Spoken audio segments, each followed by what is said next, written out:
Watching The Source on CNN Philippines, I'm Pinky Webb. Our source today, Federation of Filipino-Chinese Chambers of Commerce Industry President Henry Bon Liong. Mr. Liong, thank you so much for your time. I'll start with my question already. Alam ko po yung federation or your group has already set up a hotline para po mag-complain, magsabi po ng mga problema or concerns on criminal activities. Can you tell us what kind of complaints have you been receiving?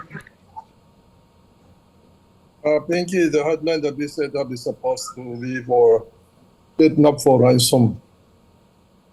Not really for human trafficking or not really for Pogos related kidnapping. No?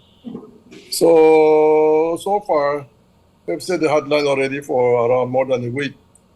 And we have not received a single cases of kidnap for ransom. Most of them are Pogo related. So this is what's really happening. The recent kidnappings are not really the kidnappings that we had maybe 25 to 30 years ago.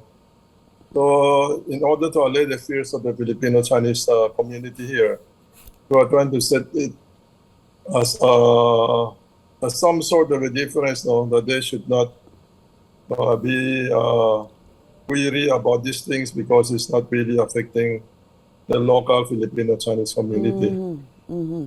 So how I understood it is that since you put up the hotline, you haven't received, tama ho ba, Mr. Liong, any reports of kidnapping? Did I hear that right, sir? Beg your pardon, Pinky? Yung ano hong sinabi niyo regarding the hotline that was implemented a week ago, you have received what, sir? We have not received a single case of really kidnap for ransom in our hotline. Most of them are Pogo-related incidents. I see. So not kidnap for ransom, but more Pogo-related. Pagka sinabi pong Pogo-related, what were the issues? What were they saying? Okay, for Pogo-related incidents, do you know that before the pandemic, of course, there was a flourishing of these Pogos here in the Philippines, in which I think it's good for our economy. All the condominiums are full, even the hotel and the residentials and all these things. But then after the pandemic, no, I think some of the Pogo closed shops, and of course, Pogo is also outlawed in China. And Chinese government is trying to also apprehend the Pogo operators. But here in the Philippines, it's really legal now. So what happened is that some of the Pogo operators, they cannot get additional manpower coming from China because of the restrictions on the pandemic. So what they did is that operators, or they get manpower from other Pogo operators. And it has come to a time that when the operators will sell their employees from one to another. No? I see. We've heard that they can sell male operators for 1 million, female operators for 2 million. So, but some of these female, they want to go back already, or these operators, they want to go back already, but they cannot because the passport were being held by these Pogo owners. So they are at the mercy of the Pogo owners. So this is what happened. They cannot go back. They are stranded here, and they are being sold by one to another. So this is what's really happening. I see. Okay. Are you for banning Pogo? Your group, is it for banning Pogo? O ipagpatuloy pero have stricter regulations? I think we leave it to the government to the discretion on the government of whether how Pogo, because we know that during the time of Pogo's flourishing, I mean, the economy is really good. Everything is flourishing. All the restaurants, whatever, are full. We have tourists coming here also. So I leave it to the discretion of the government whether they want to ban Pogo or not. I think Amy Marcos has already some say on regarding this things in the Senate. She did, Mr. Liong. Ang sabi nga niya, parang yung ill effects po nito ay hindi sasapat sa kinikita or the revenues that actually Pogo brings to the country. Let's just talk about very quickly numbers. I know that there's been a Senate investigation on this. Ito nga yung sinasabing kidnapping because it appears, Mr. Liong, please correct me if I'm wrong, that maybe there's a different number your group is getting from that which the PNP is reporting. What is the verified number of kidnappings of Filipino-Chinese here in the country this year? What number do you have?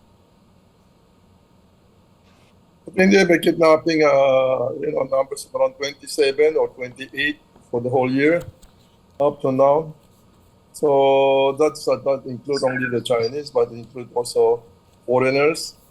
And that's what really is for the Pogo. They are saying that there'll be kidnapping of 56 incidents in around 10 days or whatever. No? So there's really no facts to show that figure.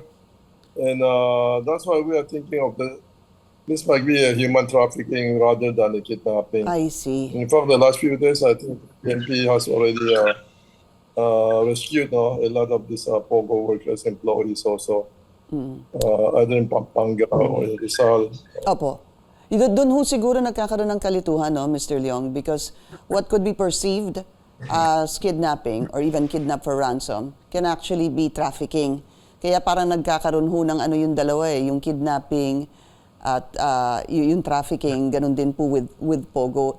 As a last question, what kind of assistance or how can government improve its peace and order situation at present, knowing that these things are coming out? Because another problem that I see, or at least becomes quite questionable, is what you see on social media as to what really is actually happening. How do you verify, Mr. Liong, kung ano po yung nakikita nyo sa social media, kung totoo po ito o hindi? Actually, Pinky, what happened in social media, some of them are really rehearsed, no? Mga news that happened maybe 5 or 6 years ago, rehearsed nila kaya hindi natin alam kung whether fake news o talagang totoo yun eh. There are social media, may mga being tortured and all. Pinaputol down tenga, whatever, things like that. So we do not know whether dito bang that's happening because the Pogo at one time was also flourishing in Cambodia and Burma. So it might be in those places also. Kaya mahirap malaman ngayon.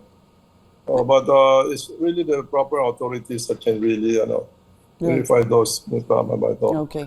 Federation of Filipino-Chinese Chambers of Commerce Industry President Henry Bon Liong. Mr. Liong, thank you so much for your time. My pleasure, Pinky.